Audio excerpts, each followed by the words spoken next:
नमस्कार दोस्तों, मैं संजय कुमार गुरुकुल स्टडी सेंटर में आपका स्वागत करता हूं। आज हम लोग बात करने जा रहे हैं 11th कॉमर्स का अकाउंट्स का बेसिक अकाउंटिंग टर्म। इसके पहले वाले वीडियो में हमने बात किया था अकाउंट्स का जो तंबू जो होता है वो 5 बम्बू पे होता है। एसेट्स, लायबिलिटी, कैपिटल, इनकम और एक्सपेंसेस।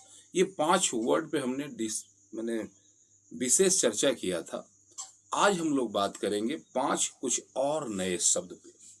जरा देखो, बिजनेस में चलाने के लिए, ऑपरेट करने के लिए हजारों तरह के काम करने पड़ते हैं, खर्च होता है, लेकिन बिजनेस में पैसा आने का सिर्फ एक रास्ता होता है, जिस रास्ता को बोलते हैं सेल्स।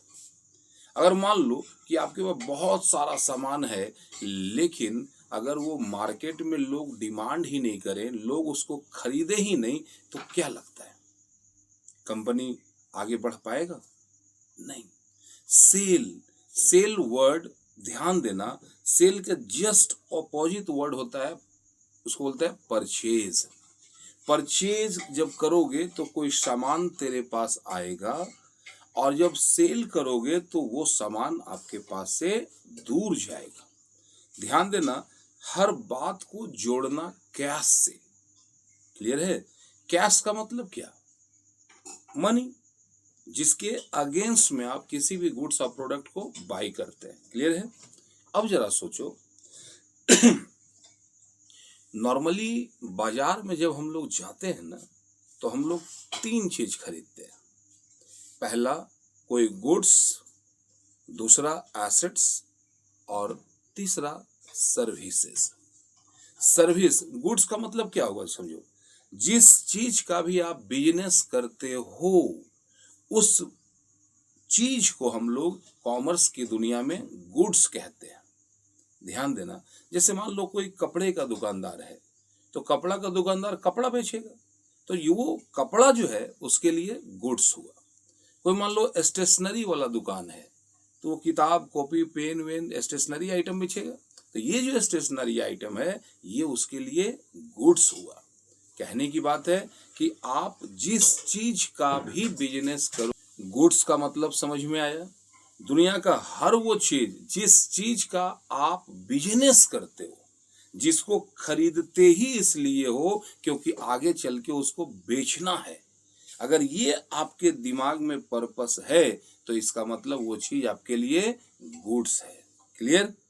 अब देखो, एसेट्स का मतलब होता है वो वैल्यूएबल थिंग जिसको हम खरीदते हैं और हम उसको यूज करते हैं। उसके आने से हमारा ब्रांड वैल्यू, पर्सनालिटी थोड़ा सा डेवलप होता है। बाजार में एक अलग टाइप का इमेज क्रिएट होता है, जिसको हम बेचने के लिए नहीं खरीदते हैं, जिसको हम यूज करने के लिए खरीदते हैं। अब जरा सोचो, जैसे आपने अपना बिजनेस करने के लिए एक बिल्डिंग किराए पे लिया या फिर बिल्डिंग ही खरीद लिया, तो ये बेचना तो नहीं है आपको, ये आपका एसेट्स है। दुकान के अंदर में जो फर्नीचर लगा हुआ है, जो मशीन लगा हुआ है, क्या उसको बेचते हैं? नहीं, ये आपका एसेट्स है। समझ में आ रही है बातें? गुड्स और एसेट्स के बीच का डिफरेंस समझ में आया? गुड्स वो जिसको परचेज ही किया जाता है इसलिए ताकि उसको बेचा जा सके, और एसेट्स वो चीज जिसको हम बिजनेस में खरीदते हैं ताकि बिजनेस को चलाने में वो आपको जरूरी पड़ता हो। क्लियर? अब ध्यान देना, एक वर्ड आता है सर्विसेज।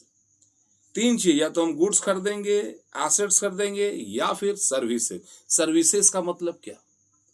आप किसी डॉक्टर के पास गए, तो डॉक्टर कोई सामान दे रहा है क्या? वो आपका हाल चाल जाना, आपके बीमारी को दूर करने के लिए मेडिसिन रिकमेंड किया आपको, और आप उसको खाए और आप ठीक हो गए। तो डॉक्टर ने जो आपको दिया अपना सजेशन, क्या उसको किलो में नाप सकते हो? नहीं ना। ऐसे चीज को हम लोग सर्विस बोलते हैं। लॉयर सर्विसिंग है। लॉयर कोई पैसा सामान नहीं देता है, हाँ पैसा ले लेता आपसे, वो सर्विस है। डॉक्टर सर्विस है, इंजीनियरिंग सर्विस है, यहाँ तक कि हमारे जैसे टीचर्स एज ए टीचर जो मैं आपको दे रहा हूं, ये भी मेरा सर्विस है। समझ में आया? सर्विस का कोई फिजिकल एग्जिस्टेंस नहीं होता है। 1 किलो खुशी दे दो, आधा किलो गम दे दो, ऐसा होता है क्या? नहीं ना। तो ध्यान देना, जिसका कोई फिजिकल एग्जिस्टेंस नहीं होता है उसको हम लोग सर्विसेज बोलते हैं। और अगर किसी का सर्विस आप लेते हो तो बदले में पैसा देना पड़ेगा। ये जो पैसा दोगे इसको बोलेंगे एक्सपेंसेज। और जब भी आप किसी का सर्विस, अगर आप सर्विस आप ही दे रहे हो और बदले में पैसा ले रहे हो तो ये आपके लिए इनकम है। तो इनकम एक्सपेंसेस पिछला बार में बात किए थे, लेकिन ध्यान देना, हर वो चीज जो बार बार हो रहा हो और वो सर्विस हो उसी को एक्सपेंसेज बोलते हैं। अगर पैसा आ रहा है तो इनकम, अगर पैसा जा रहा है तो एक्सपेंसेज। अब जरा सोचो, सैलरी पेड इनकम है या एक्सपेंसेज?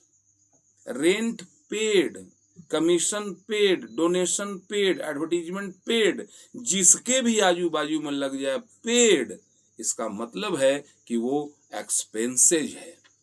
अब अगर इसको उल्टा कर दो, rent receive, commission receive, donation receive, अगर ये है तो इसको बोलते हैं इनकम। समझ में आया? ध्यान देना, जहां भी गुड्स रहेगा, समझना, अगर गुड्स आपके पास आया तो समझ जाना आपने परचेज किया है, और जहां भी गुड्स गया उसको हम लोग सेल्स बोलते हैं। परचेज गुड्स बड़ा वर्ड है, उसको एक साथ हमेशा लिखना, जिसको बोलेंगे परचेज। सोल्ड गुड्स रहे तो सीधे सेल्स। क्लियर है? अब जरा सोचो कि जब आप बेचने जाते हो बाजार में तो बेचने के समय 2 सिचुएशन आता है। एक होता है कि कोई आदमी सामान लिया, गुड्स लिया, सर्विस लिया और पैसा तुरंत दे दिया, कैश ऑन द स्पॉट। इस चीज को बोलते हैं कैश ट्रांजैक्शन। और अगर कोई सामान लिया और बोला कि पैसा फ्यूचर में देंगे, बाद में देंगे, तो इसको बोलते हैं क्रेडिट ट्रांजैक्शन। यानी पैसा बाद में तो उधार, तुरंत तो नगद। अब सोचो कि जो नगद में खरीदने आया वो मेरा कस्टमर है, जो उधार खरीदने आया वो भी कस्टमर है।